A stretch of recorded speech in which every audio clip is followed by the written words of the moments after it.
This is the Truth Network. The heart of every man craves a great adventure, but life doesn't usually feel that way. Jesus speaks of narrow gates and wide roads, but the masculine journey is filled with many twists and turns. So how do we keep from losing heart while trying to find the good way when life feels more like a losing battle than something worth dying for? Grab your gear and come on a quest with your band of brothers who will serve as the guides in what we call the masculine journey. The masculine journey starts here now. Welcome to Masculine Journey. This is Danny, and Sam is away. He's actually out of the country, and Robbie and Andy and a host of gentlemen are not here, but I have got, this is like the SEAL team of Masculine Journey right here. Yeah, Jim's gone also. Jim's going also. He's not cruising, though. But No. So, but anyway. He's actually in country. We've got Harold, Art, Rodney, and Grant. We're in great shape, and we're going to tackle another topic this week, see where it goes, and hope you guys enjoy it. So, topic, yeah. You got a topic? We do. We are actually doing mentors again, as we did a ruse last week where we kind of roasted our buddy Harold, and I've debated on giving him a 15-minute rebuttal to defend himself. But he's so gracious, and he loves every minute of it, and he's just, a super sport, and we do love you, Harold, and you are somebody we all look up to. Yeah, if we're going to pick in on somebody. In a spiritual sense, we all look up to you anyway, but, so. Yeah, if we're going to pick on somebody, it might as well be Harold. I will be Harold. Yeah, because he's the least likely to give you feedback. Every once in a while, he'll come up with a tune or two. But I'm going to tell you. But he's got his shots, Rodney. He's got his shots. He's taking them. He's methodical about his attacks, and they're well planned. So he likes him to smile. Yeah. We all rib and carry on, and that's, kind of Robbie mentioned it last week that, it's kind of a love language of guys. But you learn over the years who you can and you can't mess with. And, there are some people that that's not their arena. I'm not one of those. I reap quite a bit from what I sow. And, rightfully so. And like our buddy Sam, who's a very good sport, he knows that the crop's coming home sooner or later. Somebody's going to get him. And, but he, takes it in stride, and he usually gets a good chuckle out of it. And that's all of us around here that I know of. We take shots and we giggle, and it's in love. It really is. And, but we are talking about mentors and talking about taking shots. I've taken a shot from a few mentors of mine. And, talking about what they've meant in our life and the things they've spoken into our life, because there's nobody sitting in this room, or I dare say nobody in the sound of my voice, that hasn't had somebody pour into your life, whether you ask for it or not. Or, because God has a way of just putting people in your way. And you can try to get around them, and then you'll meet somebody just like them 2 weeks later. I've done a few geographical cures, I guess, in my life, but somebody eventually shows up. Yep. As I believe, that either take it his way or the opposite. You got two choices. Grant, you're absolutely right. That, I've heard it said that when the student's ready, the teacher appears. And that's been true in my life. Many different levels, many different situations, and, this life's an adventure. And it's a big one. Oh, my gosh. There's so much that comes at you. It's like, well, where do I go next? And you don't have to worry about it. God takes care of getting people together. He does. It's amazing. It is so amazing, the encounters you have, and when you look back, you go, man, how in the world was that guy at that place at that time? Yeah, because you don't even think about it, and all of a sudden you're talking about maybe even here on the show, and it's like, oh, I remember 3 years ago when I was with Joe, this happened. And it's like, and now it's something that's important. Yeah. I was reading the other day about Balaam.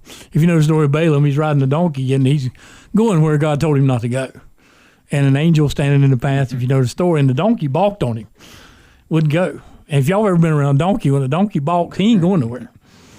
And so he smacks him, tries to get him going. Finally, the donkey turns around and says, hey, why are you beating on me? I'm trying to save your life.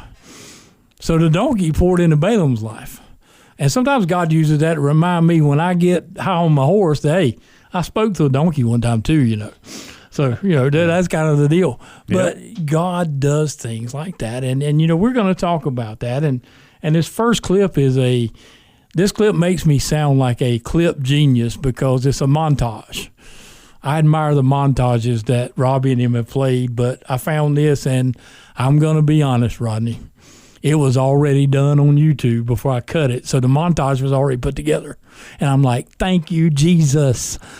So I didn't have to go hunt down all this stuff. But it's perfect because you're going to hear variables from different movies, different mentors pouring into different people in a plethora of movie scenes from The Dark Knight, Batman, to I think there's a Superman, there's the Karate Kid, there's all kinds of, you'll hear different, some of them you'll recognize, some of it you won't go, and the life advice that goes through it is phenomenal. And the reason I chose this was because I've had a plethora of men and women and even creatures that have poured into my life over the years. And, as Grant mentioned, even my current journey with his cancer, God's putting people in my life every day that have been there, done that, and got the T-shirt, and are pouring into my life going, here's what some things are just advice, and some things are true from the heart. This is my experience, and this is what worked for me. You're welcome to try it. My good buddy Dwayne Stevenson, who passed away earlier this year, he used to say that take what you can use from people and cast the other to the side. He said, but don't throw it so far that you can't pick it up later on because you may need it. And it was good advice. So I'm going to play this clip, and then we'll talk about it a little further. No. Try not. Do.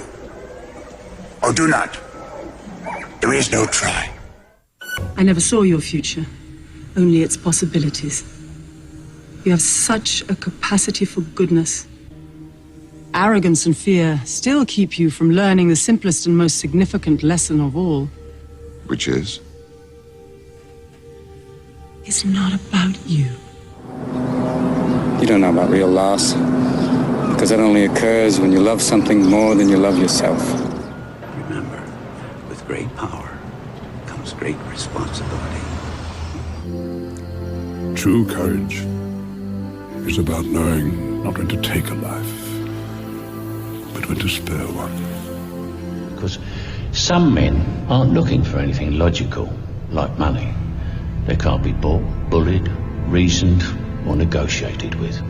Some men just want to watch the world burn. Either you karate do yes, or karate do no. You karate do gesso, just like grip. There is a deep magic more powerful than any of us that rules over all of Narnia. It defines right from wrong and governs all our destinies. Yours and mine. Dark and difficult times lie ahead. Soon we must all face the choice between what is right and what is easy. But remember this. You have friends here. You're not alone. I love the end of that is you have friends here. You're not alone. One of the things the enemy tries to hammer home to you is that your situation is unique and nobody knows the trouble you've seen. But that's not true. That's not true. Nobody has terminal uniqueness. Because God's putting people in your path. And all in all, as Grant brings up quite often, he's there all the time. He'll never leave you nor forsake you. So, that's what in the heart of hearts. And, Art talked about it pre-show. By God's design, one person pouring into another was by his design. You see it all through Scripture. You see Jethro, not Bodine, if you know that reference, poured into Moses. That was his father-in-law. You see Moses poured into Joshua. You see Joshua poured into, I don't remember the name, but anybody. You see Paul poured into Timothy and Luke and those guys. You see, Jesus poured into the 12 disciples. You see it all over the place. So by divine design, it's in your core DNA. If they allow it. Well, it's like Harold talks about the programming cards. In the card that God programmed us with, there's a punch in there, Harold, that says discipleship's part of this deal. I believe that. It's in the core. It's in the core. So, that reminded me of, just a couple of guys that I think about pretty regular. Is you guys have heard me talk about my buddy Bill Hughes, who was just a phenomenal guy. And Michelle and I quote him all the time. We call it the Billisms of the world. And, one of his favorite things to do is what to say was you'd pour out your problem to him and tell him what your solution was, and he'd go, "How's that working for you?" That was his way of saying, "Dude, you're on the wrong track. You need to reel this thing in a little bit." But I remember sitting across his dinette table in his kitchen one time, and I'm pouring out my woes, Harold, oh, lonesome me, doing all the thing. And he goes, "Look," he said, "this ain't a relationship where you get to come in here and dump your trash and then leave. This is a two-way street. There's got to be some reciprocation here." And what he was teaching me was that every relationship that you encounter, all of you guys have taught me something. No matter what the dynamics of it is, it's always a two-way street, because the teacher learns sometimes more than he teaches. And so if you're forever a student, we talked about that, then that's the way it is. So anybody got anything? We've got probably about a minute or so. Just when you're going through that saying it's a two-way street, really it's a three-way because you have God. Absolutely. Right? And he's overlooking everything that's going on in your life. And that's one of the beautiful things. I forget how Robbie describes it, but he describes that very well in his triangle, and he holds it up, and it's like the Spirit. Yeah, but he's got something specific he says in there, and I can't remember what it is, but it's very, very good to have every one of your relationships overseen by God. Yeah. Because you're going to forget about him. You're going to forget about the things you need to say, but God's going to bring it up. God's going to make sure that you get out what he needs you to get out for the listener. You may not even need to remember some of the things that you're talking to somebody about, but somebody else really, really needs it. And that's when it's going to be brought up. It's just amazing how God will work with everything to say, here's what you need, and here's you go, and here's what you don't need, and he doesn't bring it up. It's just much, much better than trying to do it all on my own. Boy, I want to tape that. Yeah. I think we just did. You're absolutely right, Rodney. And, John Eldridge talks about putting the cross between you and people sometimes to protect yourself from, all that other stuff. We might get into that or not. So look us up on masculinejourney.org. You can check out our boot camp coming up November 20th to 23rd, and we'll talk to you after the break. What we have at our boot camp is something that makes you stronger and gives you the strength to go on your regular walk with God. It's something that will make you be bigger than you were when you got there. I listened to Morgan Snyder's book, Driving to Work, last year, and that was a very profound experience. So this kind of culminated into it. I'd been invited to it several times, and it never worked out, and God really had it set up that I came last time. So coming into this one, I knew this one went deeper, and I really wanted it. It's a break for me to get outside of things I've got going on, and I just needed a break from it and needed to reconnect, and it's been absolutely this process. The covenant of silent prayer, those are some of my favorite parts. This is real connection with the Lord. You can hear him speak, you can get direction, guidance, anything you're missing is there. You always learn something new. It's fun experiencing it with other men. It's fun standing for them and what they're going through. We're all different and unique, but we all go through the same struggles, and when you hear somebody else went through it too, it kind of gives you an encouragement that, hey, you can make it through this, and God's got you, and he's going to hold you up through it, and he's going to carry you to the next level. Register today at masculinejourney.org. What a difference you've made in my life. What a difference you've made in my life. You're my sunshine day and night. Oh, what a difference you've made in my life. That was Ronnie Millsap, and What a Difference You Made in My Life. That goes back a couple of decades. And Harold vaguely remembered who he was. That may be a little more than a couple. Yeah, a few. Probably 70s, but he was a country singer, and he was blind, and he played the piano. And he sang that song, and the song ultimately is about Jesus and the difference Jesus makes in our life, and that's kind of what we've been talking about. But part of the element of that is the people Jesus chooses to be his hands and feet in our life, and we call them mentors or, sages or whatever you want to call. And that's what we've been talking about. And, I love that song. I've always loved Ronnie Millsap's music and all that stuff. And, I told him in the pre-show that, you can take the boy out of the country. I'm up here in Winston-Salem, North Carolina, but you cannot take the country out of the boy. It's just going to be what it's going to be. Is it still in there? Oh, my goodness. Yes, it's in there. So, that's as I ate fried catfish that I had caught this week. Yeah, Rodney, it's in there like Prego spaghetti sauce. Good. So, that's just, it's just, I grew up in the country and, we listened to all that stuff. But, that song just made sense.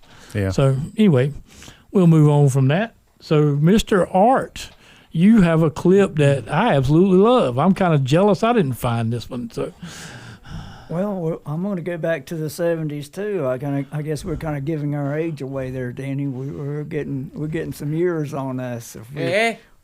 Hey, if we were old cars, we are classics. You know what I mean? That's right, classics. Sure. Yeah. Just like the car show in town this weekend. Yeah. Always the good stuff from the old days, huh? That's right. That's right.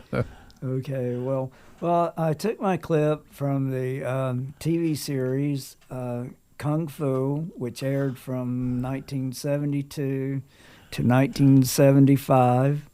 And I loved watching that show back then. And Danny said he likes it. He likes that show too. And if I took the time to go back and watch it again, watch the what do you call them? Pre-show episodes again. Okay. I would enjoy them again probably. But anyway, in this clip, it's titled "When and Why Cain Got the Name Grasshopper," and the clip is pretty much self-explanatory. We will just go ahead and play it first, and then come back and talk about it. Yeah, Cain is played by David Carradine. So Carradine. Yeah, we're going back a day or two. So Here we go. You are the new student. Come closer.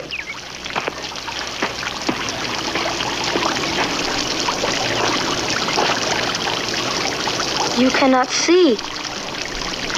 You think I cannot see? Of all things, to live in darkness must be the worst. Fear is the only darkness. Take your broom and strike me with it. Do as I tell you. Strike.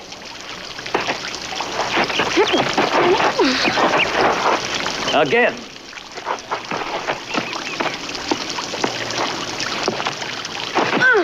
Here, catch. Never assume that because a man has no eyes, he cannot see. Close your eyes. What do you hear? I hear the water. I hear the birds. Do you hear your own heartbeat? No. Do you hear the grasshopper, which is at your feet?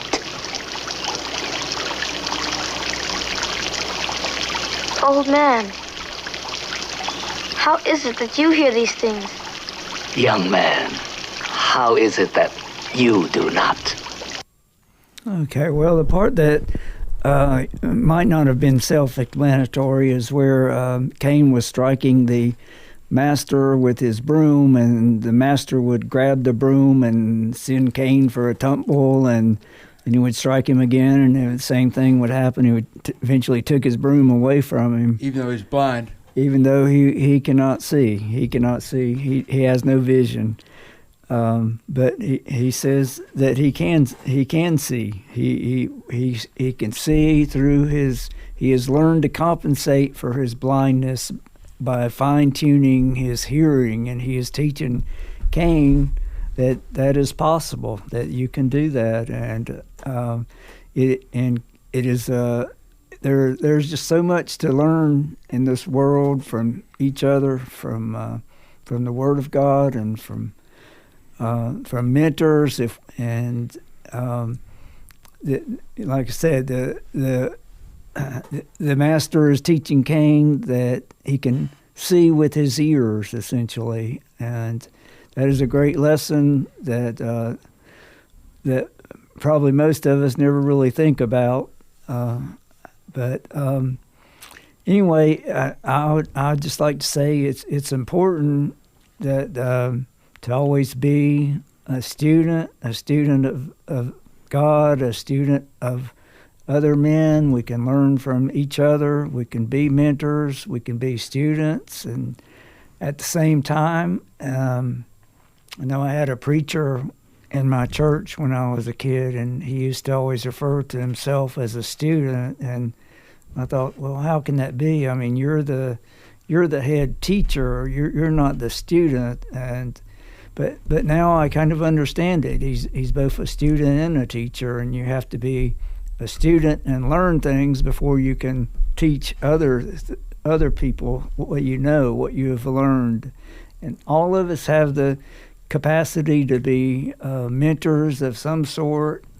I was saying earlier that all of us that have played any kind of sports probably remember our coaches, all the coaches' names that we had, and little something about them, and for some of us from years ago, and probably all of us aren't cut out to be a coach, but in some way we can mentor someone, help them along their way in life. And let's see, I do have a verse, a Bible verse I would like to read, and it is Proverbs 18:15. It says, "The heart of the discerning acquires knowledge, and the ear of the wise seeks knowledge." I would say it's probably pretty easy to get caught in a little trap of thinking, well, I know everything I need to know at this point in my life, and I don't need to learn from others. I know everything. I have knowledge, but I've probably been there a time or two myself, but thankfully it was for short periods, and I realize now there's always more to learn from other people, from God's Word. And I do have a mandatory dog story to tell. Since they've put a microphone in front of me, it's mandatory.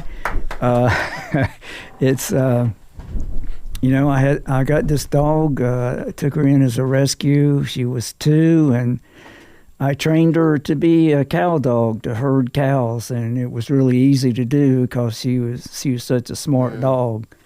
But then later I got a puppy. She was about 3 at this point, and I got a puppy.